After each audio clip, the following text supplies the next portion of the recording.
ओडिशा के क्योंझर जिले के एक छोटे से बैंक में एक बहुत ही आम दिन चल रहा है। मतलब लोग कतारों में खड़े हैं, कोई अपनी पासबुक अपडेट करा रहा है तो कोई पैसे निकालने के लिए फॉर्म भर रहा है। हाँ, बिल्कुल रोजमर्रा का काम। बिल्कुल।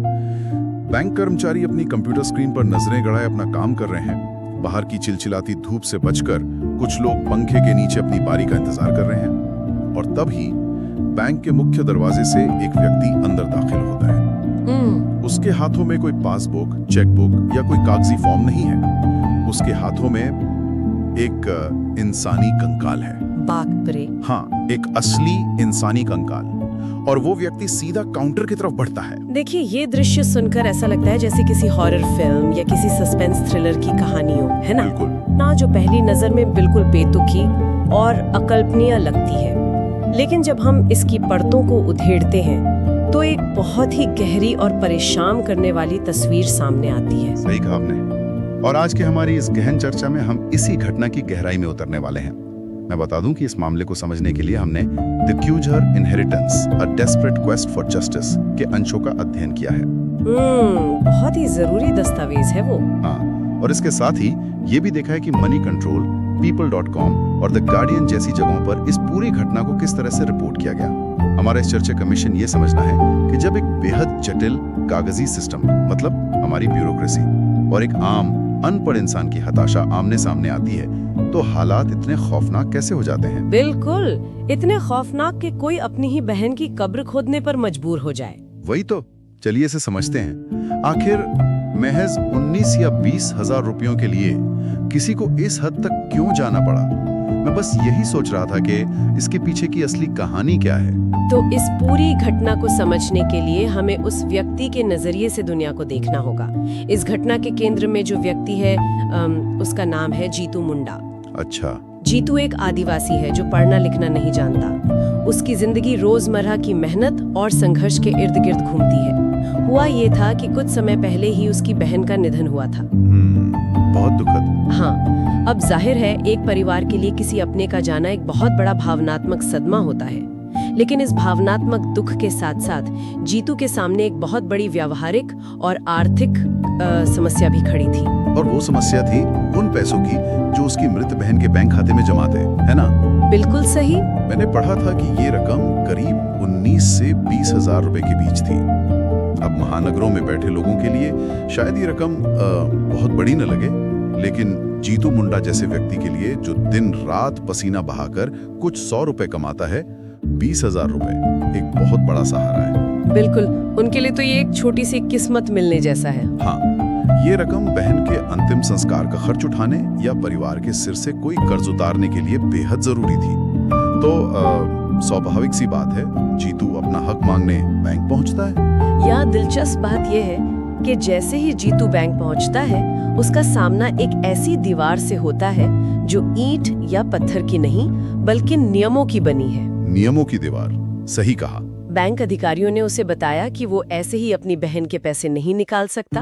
उससे डेथ सर्टिफिकेट यानी मृत्यु प्रमाण पत्र और लीगल हेयर यानी कानूनी वारिस होने के दस्तावेज मांगे गए। मतलब अंग्रेजी के भारी भरकम शब्द। बिल्कुल, एक अनपढ़ आदिवासी व्यक्ति जिसने शायद कभी सरकारी दफ्तरों के चक्कर ना काटे हों, उसके लिए ये शब्द किसी विदेशी भाषा से कम नहीं थे। ये तो ऐसा है जैसे किसी प्यासे इंसान और कुएं के बीच एक ऐसी मशीन लगा दी जाए जो तभी पानी देगी जब आप उसमें सही पासवर्ड डालें। अरे वाह, बहुत ही सटीक उदाहरण दिया आपने। कुआं भी वही है, पानी भी है, प्यासा भी वही है, लेकिन पासवर्ड की वजह से वो इंसान पानी होते हुए भी प्यासा मर रहा है। उस व्यक्ति की स्थिति को समझना सच में डरावना है, जो लीगल एयर या सक्सेशन सर्टिफिकेट का मतलब ही नहीं जानता। वो तो बस इतना जानता है कि ये मेरी बहन का पैसा है, मेरी बहन अब दुनिया में नहीं रही और मुझे इस पैसे की सख्त जरूरत है। और देखिए, ये कागजी प्रक्रिया कोई आसान काम नहीं है। एक कानूनी वारिस का प्रमाण पत्र बनवाने का मतलब है कि आपको पहले पंचायत या नगर पालिका जाना होगा, फिर तहसील के चक्कर काटने होंगे। और वकीलों की फीस भी तो देनी होगी। हाँ, या तहसील में बिताता है, उसका सीधा मतलब है कि उस दिन उसके घर में चूल्हा नहीं जलेगा। बिल्कुल, उस दिन की दिहाड़ी तो गई उसकी। उसके लिए ये प्रक्रिया सिर्फ जटिल ही नहीं थी, बल्कि आर्थिक रूप से तोड़ने वाली भी थी। पर मुझे एक बात समझ नहीं आ रही। वो बैंक कर्मचारी भी तो उसी इलाके के होंगे ना? क्या एक भी इंसान ऐसा नहीं था जो उसे साइड में ले जाकर आसान भाषा में समझाता कि भाई हमें कंकाल नहीं, सिर्फ एक पर्ची चाहिए? ये एक बहुत ही वाजिब सवाल है। लेकिन वहीं दूसरी तरफ, क्या हम बैंक के क्लर्क को पूरी तरह से विलेन मान सकते हैं? आखिर उन पर भी तो फ्रॉड रोकने का भारी दबाव होता है। ये भी सोचने वाली बात है। अगर वे बिना कागज के किसी को भी पैसे दे दें और कल को कोई दूसरा रिश्तेदार आकर दावा ठोक दें, तो नौकरी तो उन बैंक कर्मचारियों की जाएगी ना? मैं आपकी इस बात से पूरी तरह सहमत हूँ। हम बैंक के क्लर्क को सीधा सीधा विलेन नहीं कह सकते। अगर हम बैंकिंग नियमों के डिजाइन की बात करें तो वे पूरी तरह से सुरक्षा के इर्द गिर्द बुने गए हैं। सुरक्षा जरूरी भी है। हाँ, सिस्टम को ऐसा बनाया ही इसलिए गया ताकि कोई किसी और का पैसा न हड़प ले। एक बैंक कर्मचारी अपने मैनुअल और ऑडिट के डर से बंधा होता है। वो भावनाओं के आधार पर 20,000 रुपए किसी को ऐसे ही नहीं सौंप सकता। तो फिर समस्या कहाँ है? समस्या उस वन साइज फिट्स ऑल वाले रवैये में है। मतलब सब पर एक ही डंडा चलाने वाला नियम। सिस्टम ने एक नियम तो बना दिया, लेकिन ये नहीं सोचा कि जो इंसान उस नियम को पढ़ ही नहीं सकता वो उसका पालन कैसे करेगा। और जब सिस्टम और इंसान के बीच ये संवाद टूट जाता है, तब ऐसी खौफनाक गलतफहमियां जन्म लेती हैं। मनी कंट्रोल की रिपोर्टिंग से ये बात साफ समझ आती है कि जीतू बार बार बैंक गया, वो बार बार गुहार लगाता रहा। और बैंक वाले उसे क्या कहते रहे? बैंक वाले उसे कहते रहे कि साबित करो कि तुम्हारी बहन मर चुकी है। और यहीं पर वो कम्युनिकेशन गैप या संवादहीनता आती है। बैंक वालों के लिए साबित करने का मतलब था एक सरकारी मुहर लगा हुआ कागज लाना। उनके कागजी संसार में जब तक किसी इंसान की मौत सरकारी कागज पर दर्ज नहीं हो जाती, वो सिस्टम के लिए जिंदा है। और जीतू की दुनिया तो बिल्कुल अलग है। बिल्कुल, जीतू के लिए जो एक भौतिक और जमीनी दुनिया में रहता है, जहां कागजों से ज्यादा सामने दिख रही चीजें सच होती हैं, वहां सबूत का मतलब कुछ और ही था। यहाँ बात सच में बहुत दिलचस्प हो जाती है और बेहद दर्दनाक भी। उस हताश भाई ने बैंक वालों की बात का शाब्दिक अर्थ निकाल लिया। उसने उनकी बात को एकदम सच मान लिया। हाँ, जब उसे बार बार कहा गया कि प्रमाण लाओ कि वो मर चुकी है, तो उसके दिमाग में यही बात आई कि बैंक वाले उसकी बात पर यकीन नहीं कर रहे हैं। उसे लगा कि बैंक वाले खुद उसकी मृत बहन को उनके सामने पेश करने की मांग कर रहे हैं। बाप रे। और उस हताशा में जब इंसान के सोचने समझने की ताकत जवाब दे जाती है, उसने वो कदम उठाया। उसने अपनी बहन की कब्र खोदी। मतलब ये कोई ऐसा काम नहीं है जो कोई भी इंसान आसानी से कर सके। बिल्कुल नहीं। ये सामाजिक, मानसिक और शारीरिक रूप से एक ऐसा कदम है जो इंसान सिर्फ तब उठाता है जब वो पूरी तरह से टूट चुका हो, जब उसे कोई दूसरा रास्ता न दिख रहा हो। उसने कब्र से अवशेष निकाले और उन्हें लेकर बैंक पहुंच गया। और बैंक के बीचों बीच खड़े होकर उसने जो बात कही, वो किसी भी संवेदनशील इंसान को झकझोर कर रख दे। उसने कंकाल को सामने रखते हुए कहा, ये मेरी बहन है, अब तो मान लो कि वो मर चुकी है।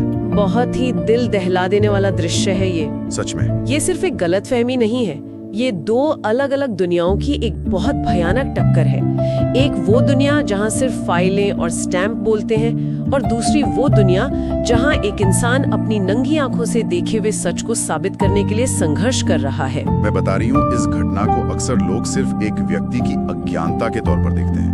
कहते हैं कि अरे उसे तो कुछ पता ही नहीं था। हाँ, दोष उसी पे डाल देते हैं। लेकिन ये एक बहुत गहरे व्यवस्थागत गैप यानी सिस्टेमिक फेलियर का सबूत है।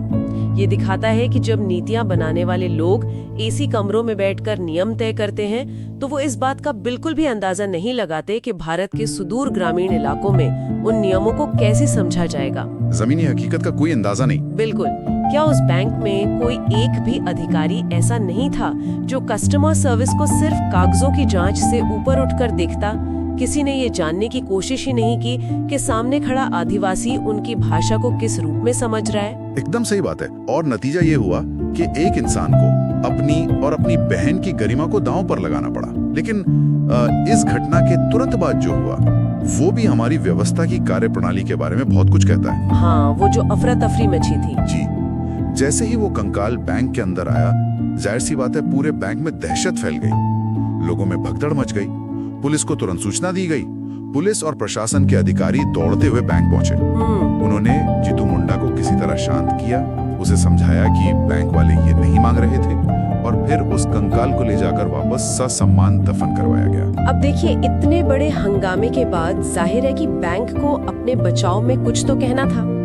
people.com की रिपोर्ट के मुताबिक इंडियन ओवरसीज बैंक के अधिकारियों ने तुरंत अपना पक्ष रखा। उन्होंने क्या कहा? उनका कहना था कि उन्होंने केवल सामान्य बैंकिंग प्रक्रिया का पालन करते हुए कानूनी दस्तावेज मांगे थे। उनका साफ शब्दों में कहना था, हमने कभी उनसे कंकाल लाने को नहीं कहा। मतलब अपना पल्ला झाड़ लिया एक तरह से। हाँ, और तकनीकी रूप से बैंक अपनी जगह बिल्कुल सही था।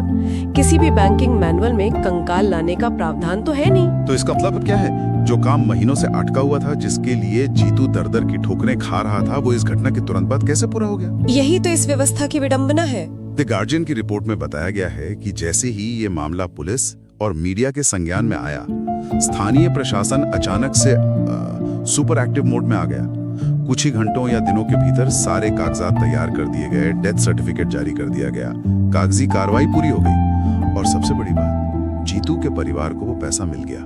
अगर हम इसे बड़े परिदृश्य से जोड़ें, तो ये रिएक्टिव बनाम प्रोएक्टिव यानी प्रतिक्रियाशील बनाम सक्रिय ब्यूरोक्रेसी का एक बहुत ही क्लासिक उदाहरण है। मतलब जब तक आग न लगे फायर ब्रिगेड नहीं आएगी। बिल्कुल सही। हमारी सरकारी और प्रशासनिक व्यवस्था का एक डिफॉल्ट रवैया होता है इनर्शिया, यानी तब तक मत हिलो जब तक कोई बहुत बड़ा धक्का ना लगे। जब तक मामला किसी एक गरीब आदिवासी और बैंक क्लर्क के बीच का था, तब तक फाइलें रेंग रही थीं। लेकिन जैसे ही कब्र खोदने की बात सामने आई, प्रशासन को लगा कि अब ये एक राष्ट्रीय स्तर की खबर बन सकती है, अब बदनामी होगी। और मीडिया का दबाव भी था। हाँ, और उस बदनामी के डर से वही व्यवस्था जो कल तक कह रही थी कि नियमों के बिना कुछ नहीं हो सकता, उसने रातों रात सारे नियम पूरे करवा दिए। ये एक बहुत ही चुभने वाला सच है। अगर प्रशासन ये काम घटना के बाद इतनी तेजी से कर सकता था, तो पहले क्यों नहीं? यही तो सबसे बड़ा सवाल है। क्या किसी भी आम नागरिक को अपना हक पाने के लिए हमेशा एक ऐसा कदम उठाना पड़ेगा जो न्यूज चैनलों की हेडलाइन बन जाए? ये घटना हमें ये सोचने पर मजबूर करती है कि हमारा सिस्टम लोगों की मदद करने के लिए बनाया गया है या उन्हें इतना थका देने के लिए कि वे हार मान लें। और यही वो मुख्य बिंदु आता है जहां हमें वित्तीय समावेशन यानी फाइनेंशियल इंक्लूजन के असली मायने समझने होंगे। आजकल इसके बारे में बहुत बात होती है। हाँ, पिछले कुछ सालों में भारत के दूर दराज के इलाकों में बैंक खाते खोलने पर बहुत जोर दिया गया है। कागजों पर करोड़ों नए खाते खुले हैं, जो कि एक बहुत अच्छी बात है, लेकिन सिर्फ खाता खोल देना ही काफी नहीं है। ये तो वही बात हुई कि आपने किसी को गाड़ी तो दे दी, लेकिन उसे चलाना नहीं सिखाया और ना ही उस इलाके में कोई सड़क बनाई। बिल्कुल सटीक उदाहरण है। जब हम ग्रामीण बैंकिंग की बात करते हैं, तो आज भी एक बहुत बड़े तबके के लिए बैंक के अंदर कदम रखना किसी पुलिस स्टेशन या कोर्ट में जाने जैसा खौफ पैदा करता है। डर लगता है उन्हें। हाँ, वहाँ की भाषा, वहाँ के फॉर्म, वहाँ का माहौल, सब कुछ उनके लिए एकदम अनजाना है। वित्तीय समावेशन का असली मतलब तब पूरा होता है जब वो आखिरी इंसान भी बिना किसी डर, हिचकिचाहट या झिझक के अपनी मेहनत का पैसा इस्तेमाल कर सके। सही बात है। जब तक एक आदिवासी ग्राहक और एक सूट पहने बैंक मैनेजर के बीच की वो अदृश्य मनोवैज्ञानिक दीवार नहीं टूटती, तब तक ऐसे हादसे होने की आशंका बनी रहेगी। और इसे सिर्फ जागरूकता की कमी कहकर नहीं टाला जा सकता। हम अक्सर सारा दोष जनता पर डाल देते हैं कि इन्हें तो कुछ पता ही नहीं है। ये सबसे आसान बहाना है। लेकिन क्या सिस्टम की जिम्मेदारी नहीं है कि वो खुद को जनता के अनुकूल बनाए? अगर जीतू को ये बात पहली ही बार में उसकी स्थानीय भाषा में, उसी के सांस्कृतिक संदर्भ में समझा दी गई होती, तो शायद नौबत यहाँ तक आती ही नहीं। मैं पूरी तरह सहमत हूँ। असली समावेशन के लिए नियमों को आसान बनाना, स्थानीय भाषाओं में जानकारी देना और सबसे बढ़कर कर्मचारियों को संवेदनशील बनाना बेहद जरूरी है। ट्रेनिंग की जरूरत है उन्हें। बिल्कुल, उन्हें ये ट्रेनिंग दी जानी चाहिए कि हर ग्राहक एक पढ़ा लिखा शहरी नागरिक नहीं होता। जब कोई व्यक्ति बार बार एक ही काम के लिए आ रहा है और फेल हो रहा है, तो सिस्टम को वहाँ रेड फ्लैग यानी खतरे का संकेत देखना चाहिए और उसकी मदद के लिए आगे आना चाहिए। तो अगर हम इस पूरी चर्चा को समेटें, तो ओडिशा के क्यूंझर की ये घटना महज एक अजीबोगरीब न्यूज आर्टिकल नहीं है। नहीं, बिल्कुल नहीं। यह एक ऐसा केस स्टडी है जो ये दिखाता है कि जब इंसानियत को कागजों के नीचे दबा दिया जाता है, तो इंसान किस हद तक टूट सकता है। ये एक कागजी दुनिया जहां सब कुछ फॉर्म, स्टैंप और कानूनी वारिस के प्रमाण पत्रों से चलता है, और एक जमीनी संघर्ष करती दुनिया के बीच की भयानक टक्कर है। और ये टक्कर हमें याद दिलाती है कि नीतियां और नियम इंसानों के लिए बनाए गए हैं, ना कि इंसान नियमों के लिए। सही कहा। ये पूरी कहानी एक जागरूक समाज के रूप में ये समझने के लिए जरूरी है कि कागजी कार्रवाई और नियम कानून हम सबके जीवन को प्रभावित करते हैं। प्रशासन को यह सुनिश्चित करना चाहिए कि नियम लोगों की सुविधा और उनकी मेहनत की कमाई की सुरक्षा के लिए हों।